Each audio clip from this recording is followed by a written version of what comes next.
Good morning, Philippines. Well, it's a beautiful day here in Cebu. We've moved into our new temporary housing while construction will commence shortly.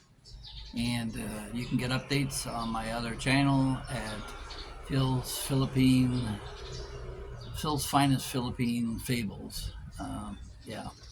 So uh, today's topic is rationalizing age gap kids. Many of you know that I've got two kids. They're 7 and 10, and how do I rationalize having children at being a senior male? I'm 70 years old and my wife is 34. Well, you look at yourselves and marriages in the West, they fail typically 50 to 70% of the time. 50% for first marriages and 70% for third marriages. So you don't seem to have much luck there. So you can't count on holding together for your own children. But it's your relationship with your children that is crucial in all of this.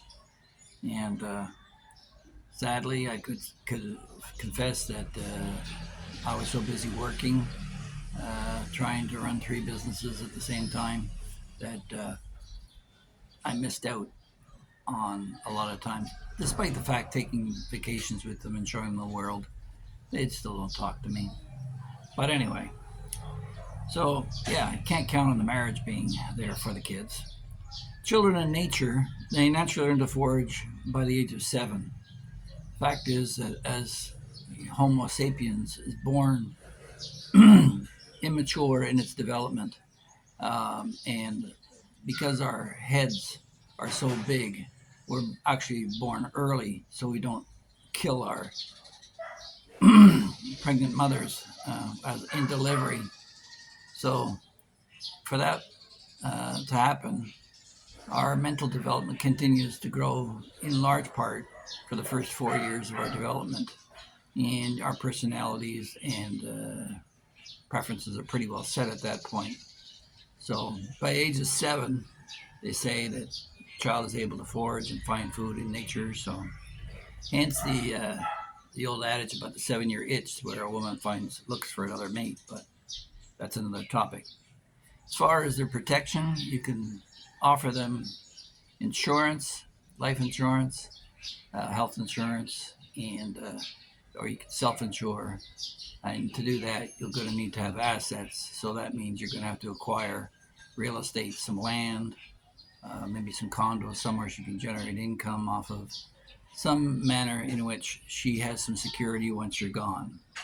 And the greatest likelihood is you'll be gone before she is. However, Western men do live longer than Filipino men, sadly enough, but I think that's improving over time. So you'll be getting maybe in 10 years that your Filipino would have the advantage of. And being an older man, you should be aware that there's risks involved in that too, because your children can be prone to autism as your seed degrades over time. So you'll have to take that into account. However, as an older man, you're generally calmer and well adapted for the role of a father. If you've been through it a couple of times with other children, it's not as big of a deal if it's your sixth or seventh child, as it is in my case. But always remember that it's your wife's first and second, so that's a different matter.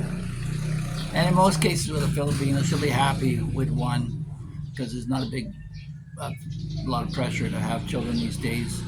They're sitting at 117 million people living in the Philippines, so I wouldn't want to have to push that.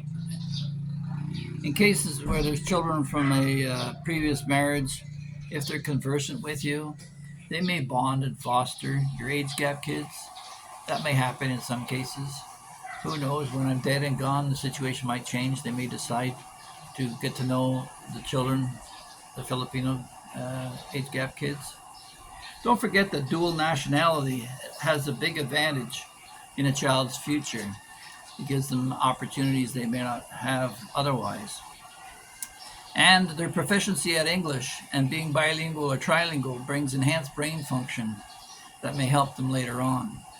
Certainly, things like that, or music, or any type of thing that stimulates the brain overall uh, helps them develop. And mixed race kids have fewer genetic defects overall when compared to interfamily island marriages, where diversity in the gene pool has diminished over time. So, and I think the Filipinos know this because you'll see that a takeaway from this is in the beauty pageants, it's not the pure Filipino that's winning the contest. It's the mixed race Filipino with Western uh, blood in them.